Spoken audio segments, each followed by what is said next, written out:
नमस्कार, बहुत स्वागत है प्राइम डिबेट में आपका। कल से मुख्यमंत्री वसुंधरा राजे राजस्थान गौरव यात्रा पर निकलेंगी। जाहिर तौर पर यह भाजपा के चुनाव अभियान का शंखनाद है। पार्टी के राष्ट्रीय अध्यक्ष इसका श्रीगणेश करेंगे।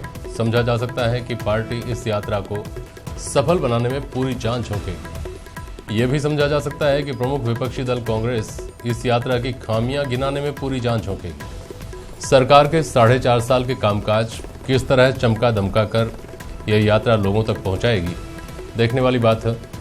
और किस तरह यात्रा नाम के इस ब्रह्मास्त्र की काट कांग्रेस निकालेगी, ये भी देखने वाली बात होगी। आज इन्हीं सब पहलुओं पर प्राइम डिबेट में चर्चा होगी। पहले कुछ फैक्ट्स।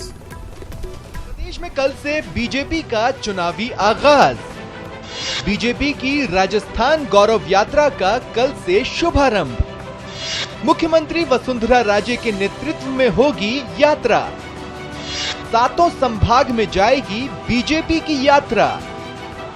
40 दिन की यात्रा में 6054 किलोमीटर चलेगी यात्रा। 4 अगस्त से लेकर 30 सितंबर के बीच होगी यात्रा।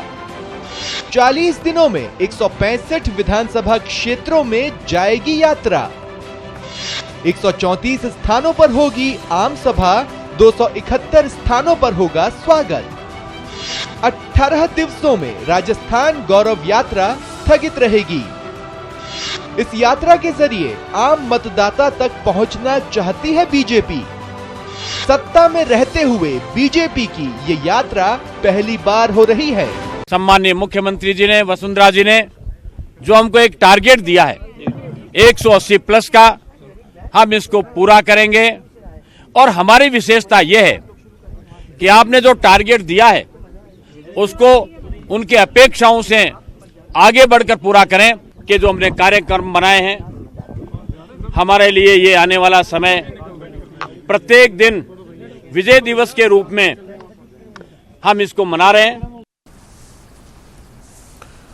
और प्राइम डिबेट में आज हमारे साथ कांग्रेस से सुशील ओसोपा साहब हैं, मानचंद खंडेला जी राजनीतिक विश्लेषक हमारे साथ हैं, और रामलाल शर्मा साहब भारतीय जनता पार्टी के विधायक हमारे साथ प्राइम डिबेट में हैं। बहुत स्वागत है आप सभी का। रामलाल शर्मा जी, यात्राएं आप लोगों के लिए, आपकी पार्टी के लिए ज़्यादातर अच्छी खबर लेकर आई है, केंद्र में भी प्रदेश में भी। इस यात्रा से भी आप उम्मीद यही रखकर चल रहे होंगे कि सत्ता में वापसी होगी आपकी? बिल्कुल जेपी शर्मा जी, माननीय मुख्यमंत्री महोदय ने 2013 के अंदर जब शपथ ली थी तो उस समय कहा था कि मैं जनता को प्रतिवर्ष मैं मेरा रिपोर्ट कार्ड दूंगी कि हमने जनता से क्या वादा किए थे और उन वादों की क्रियान्विति के लिए हमने क्या काम किया है।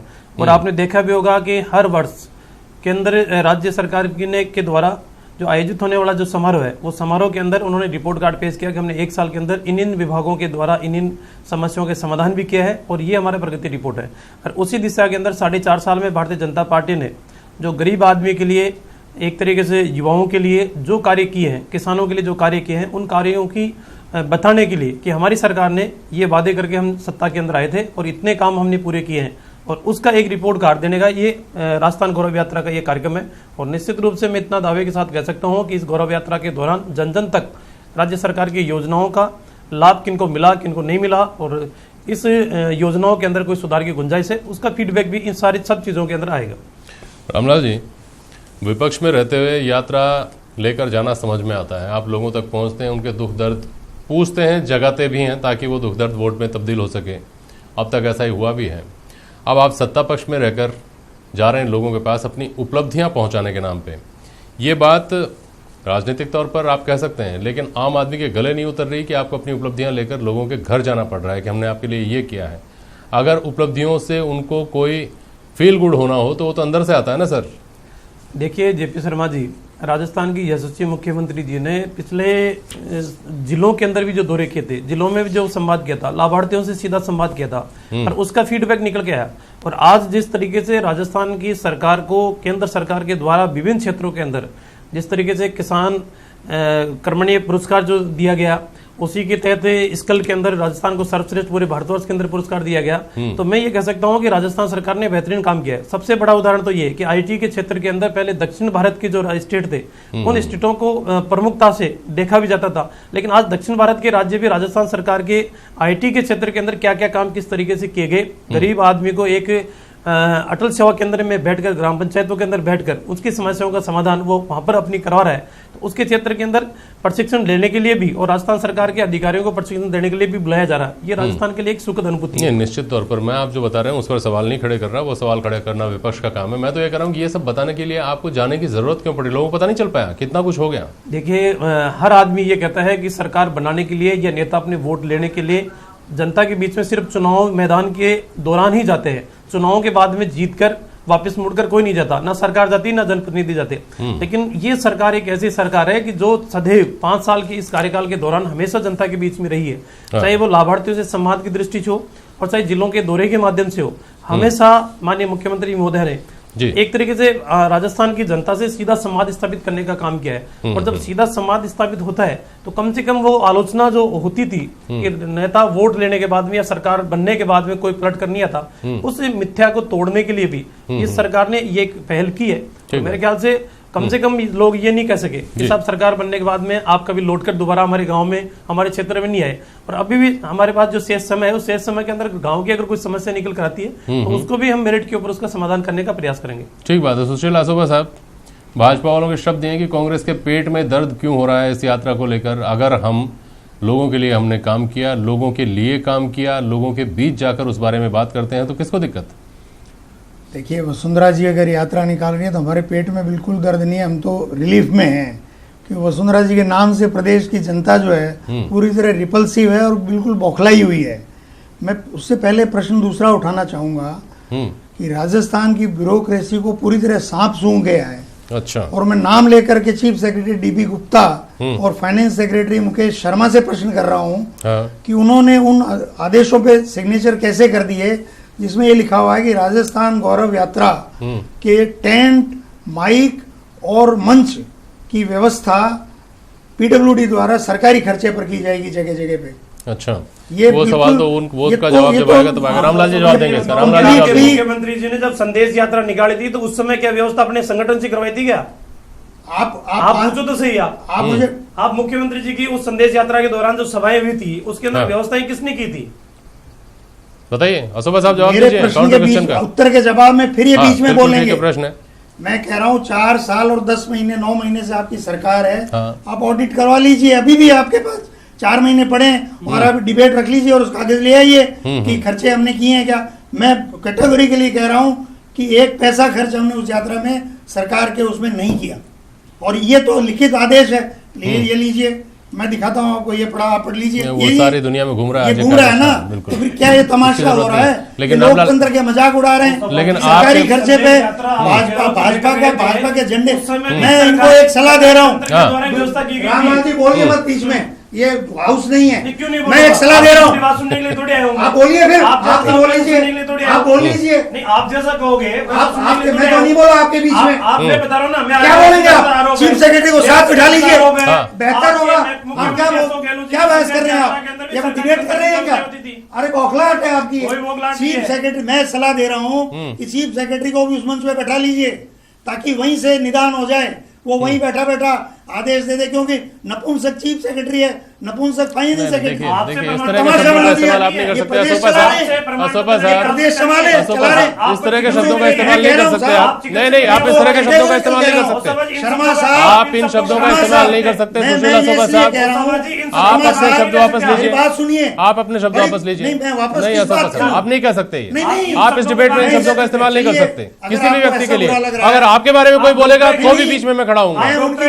अगर कोई आप पर ऐसा आपके लिए इस तरह के शब्द बोलेगा तो भी विरोध करने वाला मैं हूँगा आसोबा साहब। खैर चलिए, छोड़िए। आई एम सॉरी, मैं ये कह रहा हूँ कि अगर मुझे कहा जाए, मैं चीफ सेक्रेटरी ऑफ राजस्थान हूँ, मुझे कहा जाए कि राजस्थान गौरव यात्रा निकलेगी जिसका उद्घाटन अमित शाह करेंगे, झंडे लगे रहेंगे भाजपा के, मैं उस फाइल पे साइन नहीं करूंगा। मैं ये कह रहा हूँ, ठीक है, ये बड़ा मुद्दा है। ठीक है। और दूसरी बात, ये गौरव यात्रा किस बात की निकाल रहे हैं? इस बात का गौरव है इनको कि हमने 45,000 करोड़ का खान घोटाला किया। इस बात का गौरव है इनको कि 20,000 करोड़ की बजरी घोटाला किया। इस बात का गौरव है इनको कि 100 किसान मर गए, जिसमें से 25 किसान झालावाड़, 12 और कोटा और बूंदी में थे। इस बात का गौरव है इनको कि राजस्थान का शिक्षा के क्षेत्र में पूरे देश में 22वें नंबर पर है। इस बात पर गौरव है इनको कि IMR में 25वें और MMR में 27वें नंबर पर है। इस बात का गौरव है इनको। बता रहे हैं किस बात का है, बताइए रामलाल जेपी शर्मा जी। 2008 के अंदर इसी तरीके के भ्रष्टाचार के आरोप लगा मैं दे रहा हूं ना, इन बातों का जवाब दे रहा हूं ना आपको। 2008 के अंदर आप छोड़िए भ्रष्टाचार को, आरोप लगाए थे, सरकार चली गई, माथुर आयोग आपने गठित किया था, आप उसको छोड़िए, आप तो इन बातों का जवाब दीजिए। माथुर आयोग बनाया था ना आपने, माथुर आयोग क्या करेगा, प्रमाण इनका जवाब दीजिए।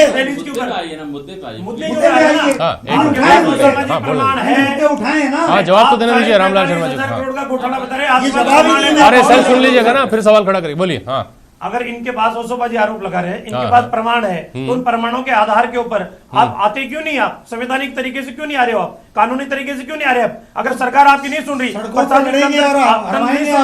आप न्यायालयिक शरण क्यों नहीं ले रहे? आप क्या जनता को बता रहे हैं, जनता कन्विंस है हमारी। आप तो अब मानचंद खड़ेला साहब, सवाल ये खड़ा होता है, सुशील आसोपाजी के तेवर निश्चित तौर पर एक प्रतिपक्ष के जैसे तेवर किसी भी स्वस्थ लोकतंत्र में होने चाहिए, उस तरह के हैं, लेकिन बड़ा मुद्दा यह है कि क्या इस तरह के तेवर एज ए होल पूरी पार्टी के इन 5 सालों में दिखाई दिए हैं क्या? देखिए, अगर ये कैटेगरिकल प्रश्न पूछ रहे हैं तो दिखाई नहीं दिया, एक बात। दूसरी बात, मैं कुछ बातें बता रहा हूं क्योंकि ये संदर्भ वास्तव में राजस्थान गौरव यात्रा का है। एक बात तो ये, पहली बार शायद सत्ता पक्ष जो है इतने बड़े बहुमत से जीतने के बाद में जनता को जाकर उसको बताना पड़ेगा कि देखिए हमने ये किया। एक बात, अगर किया होता जनता सैल्यूट करती और सैल्यूट करने के लिए यहां पर आती। एक बार अब मैं कह रहा हूं, देखिए अपने यहां अभी आपने कहा कि आईटी में हमने 1 नंबर पे आ गए, तो आईटी के भी तो बहुत सारे माध्यम हैं जिससे जनता तक पहुंचा जा सकता है। अगर आईटी में इतना विकास करने के बाद में जनता तक वैसे ही 17वीं शताब्दी की तरह हम पहुंचेंगे तो उसका क्या मतलब हुआ? एक बात।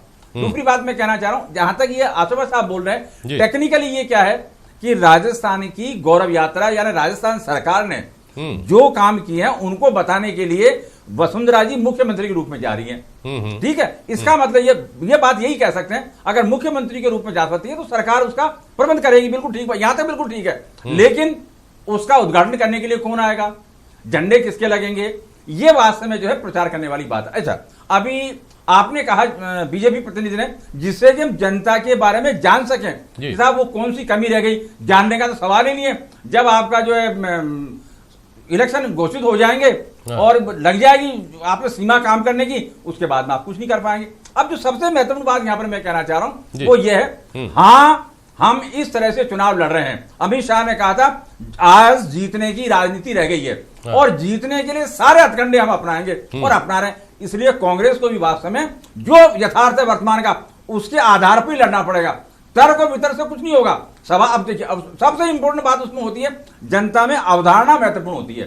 अवधारणा पहले ये थी कि वसुंधरा जी ने काम नहीं किया, अब अवधारणा ये होगी वसुंधरा जी ने हाई कमांड को वास्तव में जो है ना अपने अंडर में ले लिया और कमांड अब वसुंधरा जी के पास में। और हमारी अभी भी मानसिकता यही है कि हम ही मैन वाली जो लोग हैं उनके साथ हो जाते हैं, और जब SHEC ही मैन की तरह काम करती हैं तो प्रभाव तो पड़ेगा, प्रभाव तो पड़ेगा। और इसका प्रभाव को उलटने के लिए आपके पास में जो विकल्प है वो विकल्प यही है कि जो पहले 2 बार मुख्यमंत्री रहे, जिनकी छवि कांग्रेस में और जनता में तुलनात्मक रूप बहुत बहुत बहुत ज्यादा और प्रभावी है, उनको आपको सामने लाना चाहिए।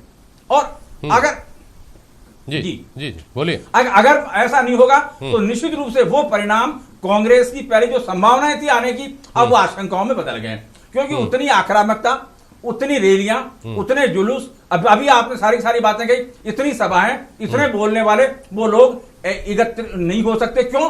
3 बातें हैं इसमें। एक, आसबाजी माने नहीं माने, पैसे की कमी है।